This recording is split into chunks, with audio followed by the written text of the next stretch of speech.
Welcome, Jeff Green, to Good Comic Timing. That's my little show. How long have you been doing comedy for?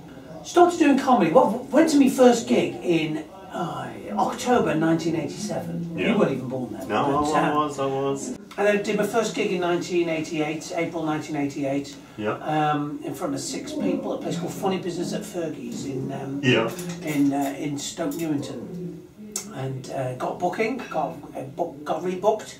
That was £7. And nice. You got paid within your first gig, so yeah. There you go. And that was fast in those days. And people nowadays, you win a competition and you sell stadiums. Yeah. But in those days, it took a long time. There was only like 5 gigs in the whole of London, anyway. Yeah. Again, I came to Australia in 1996 to do the comedy festival. Came with Joe Brand, and in those days you could smoke on the aeroplane. Yeah. I smoked all the way from London to Melbourne. I didn't even smoke, but I thought, fuck it, I might as well. I might never get a chance. I got off the plane yellow, vibrating with nicotine. Doors open, smoke comes out. In those days, there was no smoking, and then the next, there was no curtain, there was nothing. There was just no smoking and then smoking. And if you just sat in the people just blew smoke over your head. Yeah. Might as well. Yeah, it was great. Good old days. Yeah. What was one of the worst gigs? Well, not even worst gig. The weirdest gig you've been to? I've been to. Or that you actually had to perform at. 2 that stand out. One was doing a gig in Germany, yes. and I was booked by the Comedy Store in London. I went, "Oh, Jeff, come to a place called Oberhausen. We're opening a comedy store there. It's full of expats and United Nations people, and and all Brits and Americans." Yeah. I got there, no one spoke English. So I went, "Guten Tag, when Spacken Sie?" I went, "9." I went, "What? No one?" 400 people did not speak a word of English. I don't speak any German. Yeah. It was a struggle. Half an hour of modern dance, I think. I was about to say to do some dance. Holloway Prison, did a gig in a women's prison. Oh, nice. In London, North London, yeah. That was interesting in so much as we didn't get laughs. I think it was the concept of a lot of women, especially sort of working class girls that you find in jail. Yeah. Don't have the concept of joke telling. So all they were just sat watching us going, why are these people speaking nonsense? Which essentially is comedy. That's what comedy is. Yeah. Broken down. We speak nonsense.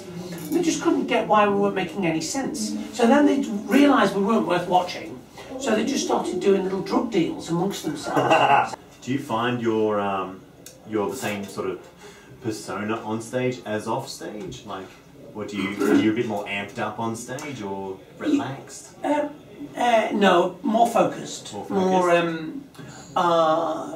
obviously, I think it's I'm pretty similar to how I normally am. A lot of the time, when you're starting out, you're trying to find your comic persona, your own voice. That's what people often when you start out, you copy people because you don't know how to write your own jokes. So you might copy Billy Connolly, or you might copy Eddie Izzard or Lee Mack or Ross Noble or Jim Owen or Carl Barron, any of those people.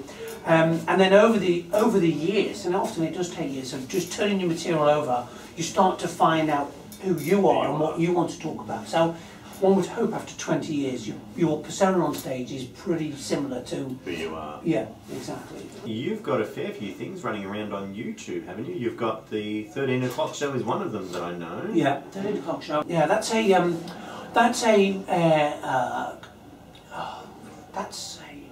satire show, Australian satire comedy show. There's very little comedy satire in Australia. In the UK, it's huge.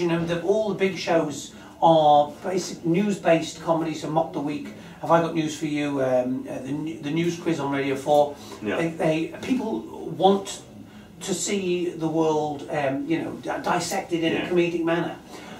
Australia doesn't seem to have that many outlets. In fact, since Good News Week's finished, there's nothing. Yeah. So there's a couple of things on the ABC. Well, there used to be the Glass House, I remember. There was a Glass House. Yeah. Also, there's an amazing amount of comic talent in Melbourne, not doing a great deal, outside of the festivals and outside of the gigs of which there are not many. Yeah. So it was a way of getting everybody together, all the great comics in Melbourne, forcing them to come up with stuff. Jeff, where can people follow you?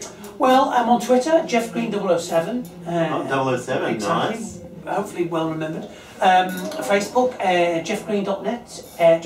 Jeffgreen.net. That's my website. And if you like my DVDs and stuff, you can find them all on there to buy in books. I've written 3 books as well. You've written 3 books? Yeah. I can't write, so there you go. Done an interview. Thank you very much. Yeah, okay.